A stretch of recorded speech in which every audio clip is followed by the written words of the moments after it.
Welcome to Poetry Changes Lives, my book of poetry history, thought for the day. Here it is. You can dip in and out of it every day, you know. What a great present that is to give someone. Something they can use every day. Well, on this day in 1865, a very great English writer, in my opinion, Rudyard Kipling, was born. I know he's somewhat vilified now as the poet of British imperialism and all that, but he really spoke for the common man. Much of his work is barrack room ballads, that sort of thing, about the common British soldier.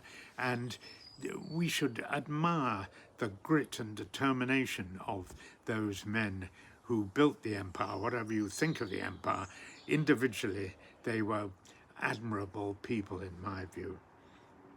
Well, many of Kipling's stories are about India and places in the East. He eventually settled in Sussex with his family and died at the age of 70. He won the Nobel Prize for Literature in 1907. I'm going to read one of Kipling's most famous poems, Mandalay.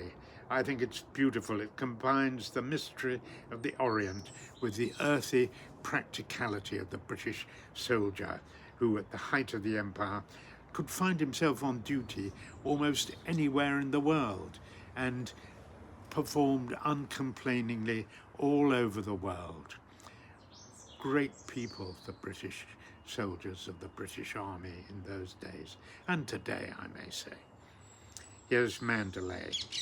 I am sick of wasting leather on these gritting paving stones, and the blasted English drizzle wakes the fever in my bones, though I walks with 50 housemaids out of Chelsea in the Strand, and they talk a lot of lovin', but what do they understand? Beefy face and grubby hand, law, what do they understand? I've a neater, sweeter maiden in a cleaner, greener land on the road to Mandalay. Ship me somewhere east of Suez, where the best is like the worst, where there ain't no 10 commandments, and a man can raise a thirst.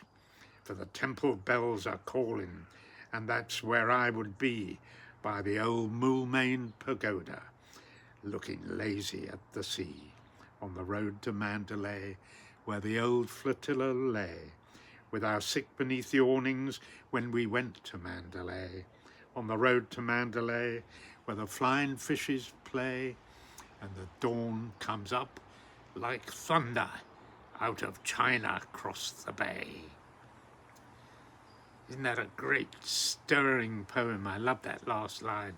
The dawn comes up like thunder out of China across the bay.